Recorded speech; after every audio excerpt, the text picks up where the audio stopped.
Olá, mais uma aula aqui no Questão de Direito, hein? E o tema de hoje, qual que é? Como funciona um escritório especializado em direito imobiliário? Isso foi uma pergunta feita por um corretor aqui, não cresce, né? Como funciona um escritório? Como que eu descubro? Como que eu faço para contratar um escritório? Como que eu sei que é um escritório especializado em direito imobiliário? Então vamos lá. Sempre o objetivo, né, sempre tratando do mundo das transações e dos negócios no imobiliário. Eu sempre falo, principalmente nas turmas de pós-graduação, não dá para a gente fazer de tudo. Quem faz tudo não faz nada. O professor foi no médico, ele é dermatologista, ele é cardiologista, e ele falou que ainda tem outras especialidades. Você pega, levanta e vai embora. Assusta, né? Não dá. Quem faz tudo não faz nada. São muitas informações. Você pode até exercer 2 ou 3 funções, mas dependendo da função, se não tem compatibilidade, você vai sofrer. É muita coisa, muita informação, a tecnologia. No direito imobiliário, que tem a ver com direito civil, tem a ver com direito consumidor, tem a ver com direito ambiental, como que você vai conseguir se manter atualizado? Isso é praticamente impossível. Então eu defendo isso em pós-graduação. O advogado, o corretor, o médico, o contador, quanto mais especialista, mais facilidade ele vai ter para ser um perito na área. Aquele corretor que se especializa em imóveis residenciais, aquele corretor que vira especialista em imóveis não residenciais, os comerciais, ou o corretor que é especializado em locação, ele vai ter sucesso. Hoje é uma tendência, já há alguns anos, as pessoas querem quem? Os especialistas. Porque hoje nós temos juizado especial civil, não precisa nem de advogado ter 20 salários mínimos. Estou falando do estadual, hein? Se for o federal, até 60. Hoje nós temos a defensoria pública. Hoje o sujeito pode fazer uma transação imobiliária sem o corretor, claro que não é uma forma segura, mas faz para economizar os honorários. Então a grande saída é você se tornar especialista. Quanto mais especialista, mais você vai ser procurado, mais você vai ser respeitado, mais você vai ser considerado perito na área. Então vamos lá. Professor, como que funciona o escritório especializado em direito imobiliário? Como que eu vou localizar esse escritório? Hoje, você consegue ter acesso com facilidade, o processo digital. Então, se você está procurando um advogado que seja especializado no direito imobiliário, você consegue ter acesso a essa informação no YouTube, você consegue no site do TJ, do Tribunal de Justiça, você consegue verificar se ele possui várias ações de direito imobiliário, e é assim que você consegue verificar se realmente é um profissional da área do direito imobiliário. Esse escritório especializado em direito imobiliário, ele não pode fazer serviços fora, né, do âmbito dos negócios, das transações imobiliárias. Por quê? Porque aí não é um escritório especializado em direito imobiliário, mas sim um escritório genérico, que faz tudo um pouco. E aí existe uma dificuldade de ser especialista. Olha que interessante. Quando eu falo de direito previdenciário, aposentadoria, será que tem a ver com contratos, registro de imóveis? Fica difícil, né? São regras totalmente diferentes. Dificilmente você vai conseguir usufruir das duas ideias nas mesmas condições de uso. São ramos totalmente diferentes. Um criminal com um imobiliário, o criminal existem regras próprias, o processo penal. Como que você vai usufruir dessas regras aqui no direito imobiliário? Então dificulta muito. Um escritório de direito imobiliário, ele vai trabalhar desde a parte registral, o direito registral, que é lidar com cartório. E quando eu falo cartório, eu estou falando de registro no cartório de imóveis, que é competência. Eu não só posso registrar no cartório competente, mas eu estou falando de outros cartórios também, como o tabelião, que não deixa de ser um cartório. A escritura pública, o acompanhamento da escritura pública. Hoje nós podemos resolver muitas situações no cartório, tabelião, o inventário, desde que não tenha menor, que não tenha incapazes. Não tenha litígio, eu posso fazer um inventário no cartório. Posso fazer um divórcio, uma separação no cartório. E isso tem a ver com imóveis, com partilha de bens. Isso eu estou usufruindo do direito registral, notarial. Então, esse advogado, esse escritório especializado em direito imobiliário, ele vai tratar dessa parte registral. Porque é o fim, né? Mas como que eu faço para registrar um imóvel de forma correta? Qual que é o procedimento? Qual que é o processo? No Brasil, nós temos 3 etapas. A primeira etapa é realmente a escritura pública. Essa escritura pública só vai ser feita, elaborada e aprovada se tiver a segunda etapa, que é o recolhimento dos tributos. Quando você compra o imóvel, você tem a tributação. Você paga um tributo na transmissão, na transferência do imóvel.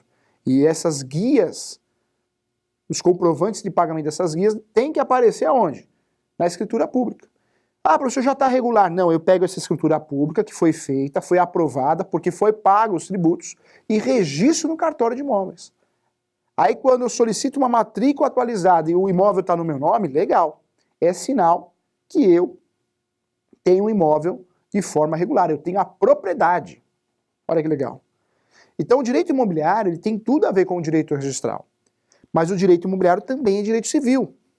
Nós temos dentro do direito imobiliário, e os escritórios especializados em direito imobiliário têm que tratar desse assunto, nós temos aí as ações possessórias, nós temos a ação de reintegração de posse, manutenção de posse, e temos o interdito proibitório.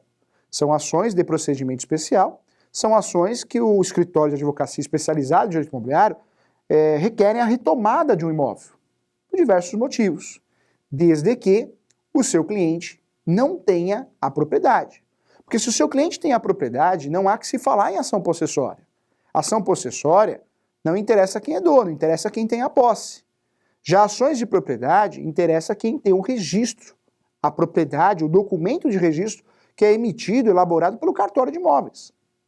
Quando eu falo de registro, eu não trabalho com ação possessória, hein? Eu trabalho com as ações de propriedade. Nós temos um grande exemplo, a ação reivindicatória. A ação reivindicatória, eu quero o imóvel de volta, mas eu estou declarando o registro. Então eu vou trabalhar com a ação reivindicatória. Olha que interessante. Nós temos ainda a ação de emissão da posse.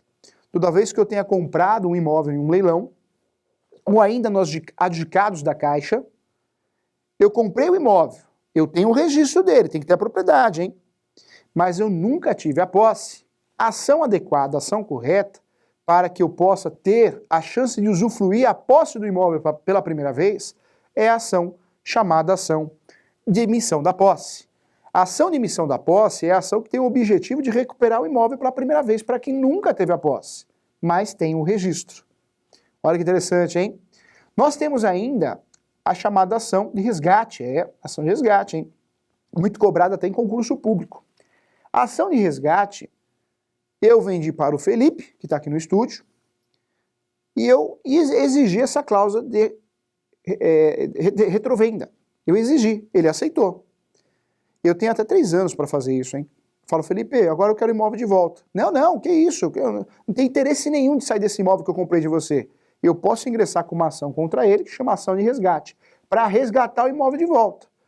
O direito não socorre, né, quem dorme no ponto. E o direito também, ele é frio. Então, se o Felipe assinou com essa cláusula, ele tem ciência. Se ele não quer vender o imóvel de volta por livre e espontânea vontade, ato voluntário, judicialmente eu posso buscar isso, através da ação de resgate. E essa ação de resgate tem o objetivo, sim, de recuperar o imóvel, desde que eu deposite o valor em juízo. Então eu tenho que depositar em juízo atualizado.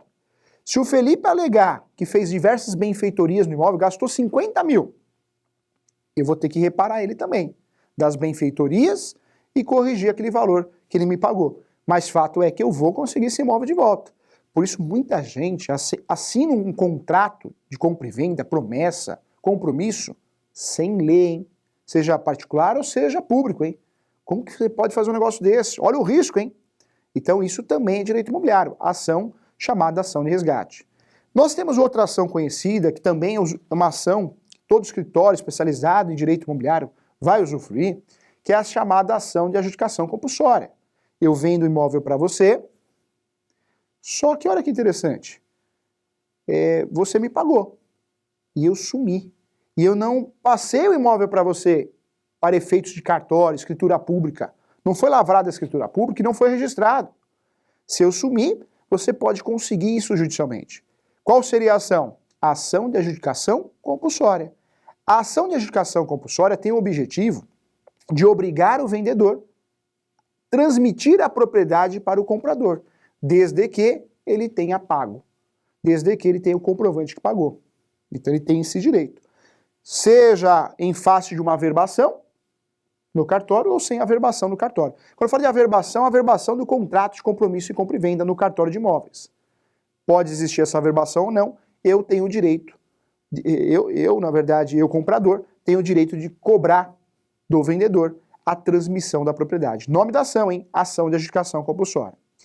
Olha que interessante, ainda no direito imobiliário, além dessa questão de briga, de posse e também registro, propriedade, são ações próprias, nós também temos condições e ações ou métodos de transformar a posse em registro.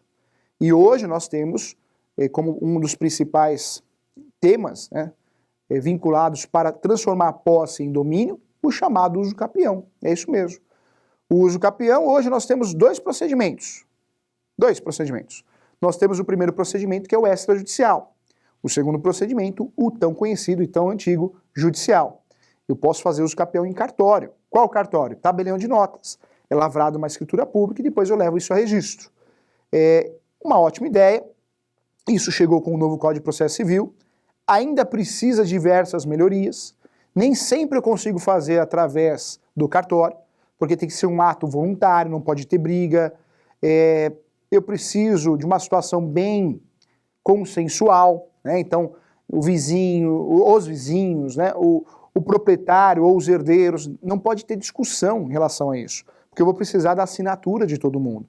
Então é uma relação muito consensual. Normalmente não é o caso específico de um uso capião de verdade.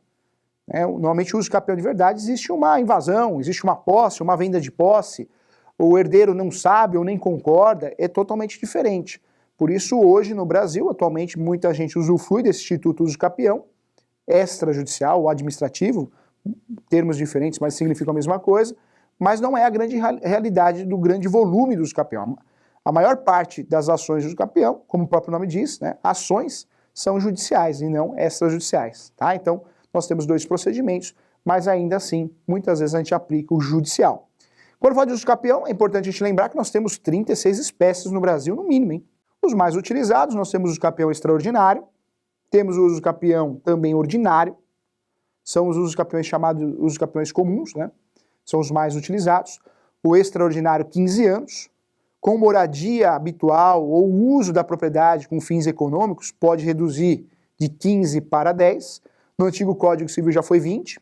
E temos ainda o uso capião ordinário, que de 15 cai para 10. Ou melhor, de 10 cai para 5. O fator redutivo é sempre 5 anos, tá? Então no extraordinário 5 anos, de 15 cai para 10, e no ordinário de 10 cai para 5 anos. Professor, e no ordinário? Quando que ocorre esse fator redutivo? No extraordinário, porque moradia habitual, constante, ou finalidade econômica.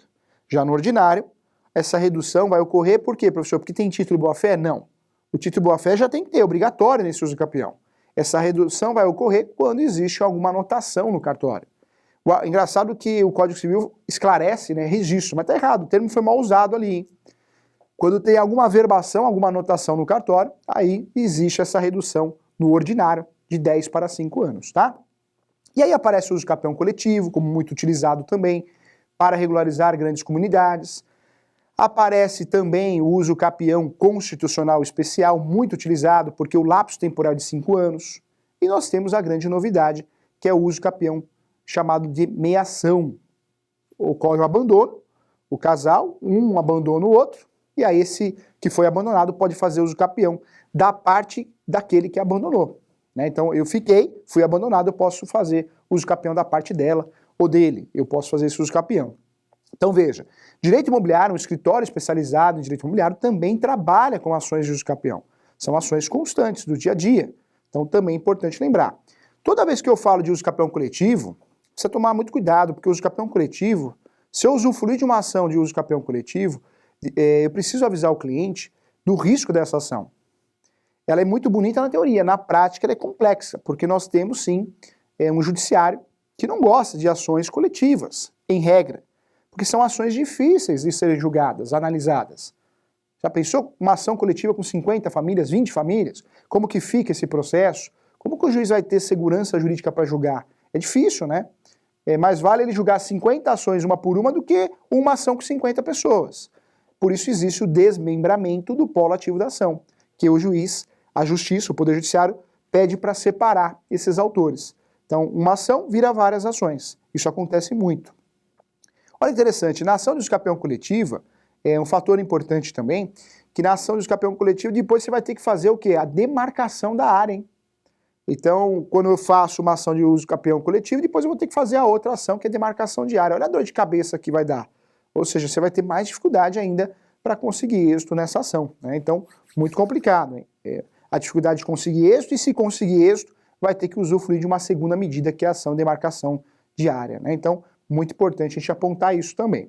Olha só, direito imobiliário tem a ver também com leilão. A asta pública. Toda vez que eu fale de leilão, a asta pública, também é importante a gente levar em consideração, hein? Nós temos diversas regras, estudar o edital, a ação, existem ações, medidas judiciais para evitar o leilão, né? Então, ou após o leilão, existe embargos à arrematação, né, do leilão, porque ocorreu a arrematação, também é uma ação de direito imobiliário. Podemos falar também de uma ação, aproveitando de embargos, né, nós temos embargos de terceiros. A ação de embargo de terceiro tem o objetivo de proteger aquele que está na posse. Existe uma briga judicial entre autor e réu, mas quem está na posse não é autor e nem réu. E esse que está na posse, esse ou esses, né, no plural, pode se defender através de uma ação de embargos de terceiros, né? Então, é um direito que ele tem de se defender em relação à posse. Também é uma ação muito utilizada no direito imobiliário. No direito imobiliário ainda aparece o direito tributário, que é o estudo das relações de tributos em relação às transações imobiliárias, tanto de imposto de renda ou imposto de transmissão. Então isso também é estudado. Tem a ver com direito ambiental. Quando eu falo de direito imobiliário, tem a ver com direito ambiental também, porque existe a área de preservação ambiental, a área de APP, também é um estudo necessário. Desapropriação, né, também tem a ver, você vê como tem a ver com direito administrativo também. Então o escritório de direito imobiliário também trabalha com direito administrativo, porque tem que ter noção o que é uma requisição, o que é uma desapropriação. Isso faz toda a diferença. E não podemos deixar de falar aqui que o direito imobiliário tem a ver com relação de consumo. Quando alguém compra um imóvel de uma construtora, um loteador, é uma relação de consumo. Aparece a lei 8.078, o Código de Defesa e Proteção ao Consumidor. Mas é sim uma relação imobiliária. Então essa relação imobiliária, essa defesa será feita com base também em conceitos de direito imobiliário, além de direito consumidor. Não podemos esquecer também que o direito imobiliário envolve locação, então você tem que ter pleno conhecimento de locação, tanto da Lei 8.245, de 91, a Lei 12.112, de 2009, como também você tem que entender o que aparece sobre locação no Código Civil e também sobre a garantia fiador, que também aparece no Código Civil também. É importante você entender e ter toda uma estrutura conceitual do Código Civil para usufruir no escritório de direito imobiliário, porque nós temos os pactos ou adjetos especiais, são cláusulas importantes na compra e venda que você tem que conhecer, isso aparece no Código Civil e faz toda a diferença no dia a dia do direito imobiliário, de um escritório especializado em direito imobiliário. Então veja, nós conseguimos trazer vários aspectos importantes para você entender como que funciona a estrutura de um escritório de direito imobiliário. Tudo que nós falamos aqui em pouco tempo, claro que nós temos pouco tempo, não deu para aprofundar o assunto, mas dá para você entender qual que é o contexto e qual que é o trabalho de um escritório especializado em direito imobiliário. Professor, mas espera aí, eu quero ser um profissional especializado em direito imobiliário, o que eu tenho que fazer? Estudar, não tem jeito. E é uma matéria multidisciplinar, tem conceitos próprios, né? Então nós temos aí o direito civil como a base de tudo, você tem que entender o que é direitos reais, direito pessoal, que é os direitos das obrigações. Temos que usufruir dos adjetos e pactos especiais, né, dentro do Código Civil, mas temos que entender todo um contexto processual, essas ações que são as ações do dia a dia do direito imobiliário. Falamos de direito consumidor, tem que ter noção, direito tributário, direito ambiental. Por isso, grandes doutrinadores costumam dizer que o direito imobiliário realmente é um direito multidisciplinar, né? Um estudo, é um ramo multidisciplinar, em virtude disso, porque você precisa ter conhecimento geral em vários ramos do direito, tá? Então, aqui fica a dica aí para você. Professor, e aí? Como faço, então, para me tornar especialista em direito imobiliário? Estudar cursos, pós-graduação, isso faz toda a diferença para ajudar você na área. E isso envolve também, não só o advogado, mas o corretor de imóveis. Hoje nós temos, dentro do trabalho do corretor de imóveis, nós temos também o documentarista, que é aquele corretor de imóveis, que ele tem mais conhecimento técnico e ele consegue fazer a parte registral. Então, muito importante ter toda essa noção de direito imobiliário para que ele consiga também ajudar o cliente não só na compra e venda, na relação de compra e venda, mas nessa parte final, que é a parte de registro. Ele vai quebrar a cabeça para conseguir registrar o imóvel para ajudar o seu cliente, tá bom? Então, vários novos, o direito imobiliário nós temos vários temas novos, né, relevantes, e isso tende a crescer porque o mundo não para, é uma mutação constante. Então, novos negócios de direito imobiliário vão surgir e você tem que estar atualizado. Quero agradecer a você, foi um pedido de alguns colegas corretores, explicar como que funciona, e aqui nós tratamos desse assunto tão importante para você ter noção que é o direito imobiliário, tá bom? Agradeço a você, até a próxima aula.